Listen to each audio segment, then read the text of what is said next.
दिल्लीमध्ये अमित शहा शरद पवारांची भेट घेणार। वाढदिवसाच्या शुभेच्छा देण्यासाठी संसदेमध्ये अमित शहा आणि शरद पवार यांची भेट होणार।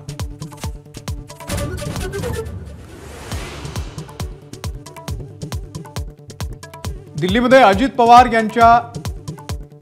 शरद पवार यांच्या वाढदिवसाच्या निमित्तानं अजित पवारांनी घेतली भेट।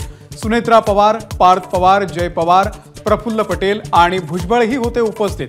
सुप्रियांनी केलं कौतुकानं स्वागत।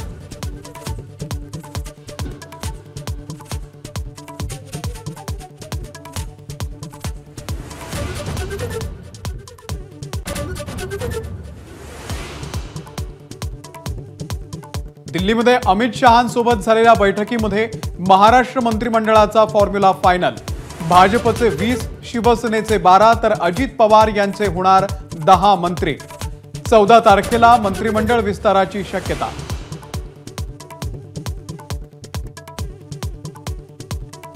मंत्रिमंडळ विस्तारामध्ये भाजपचाच वरचष्मा राहणार। सूत्रांची माहिती, गृह खात्यासह सर्व प्रमुख खाती भाजपकडे, नगर विकास शिवसेनेला मिळण्याची शक्यता।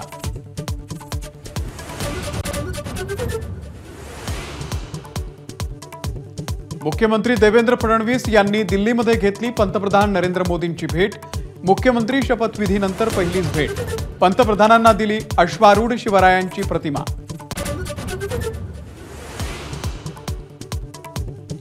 उपमुख्यमंत्री अजित पवार यांनी संसद भवनात घेतली गृहमंत्री अमित शहांची भेट। प्रफुल्ल पटेल, सुनील तटकरे आणि सुनेत्रा पवारही होते उपस्थित।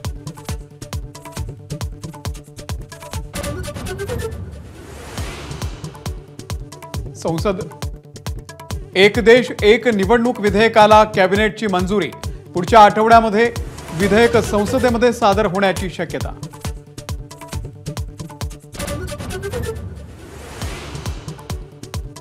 विरोधी पक्षनेते पदासाठी अजून प्रस्तावच आला नसल्याची विधानसभा अध्यक्ष नार्वेकर यांची माहिती।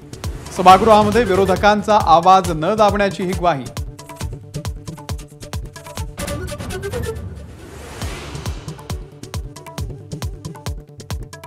अमरावती, भिवंडी आणि संभाजीनगरसह 17 शहरांमध्ये एनआयएचे छापे। अमरावतीच्या छायानगर आणि भिवंडीच्या खोणी खाडीपार यामधून 2 जण ताब्यात। दोन्ही तरुण पाकिस्तानच्या संपर्कात असल्याची माहिती। रत्नागिरीच्या जिंदाल कंपनीमधून वायू गळतीमुळे जयगडच्या विद्यालयातील 30 ते 40 विद्यार्थ्यांना श्वसन आणि उलट्यांचा त्रास। विद्यार्थ्यांवर उपचार सुरू।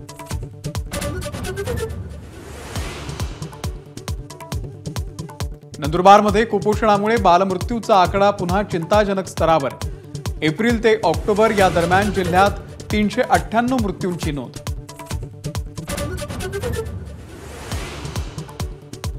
पुढील वर्षातल्या 24 सरकारी सुट्ट्यांची यादी जाहीर। 2025 पासून भाऊबीजेलाही मिळणार सरकारी सुट्टी। 4 सुट्ट्या रविवारी आल्यानं सरकारी बाबू खट्टू।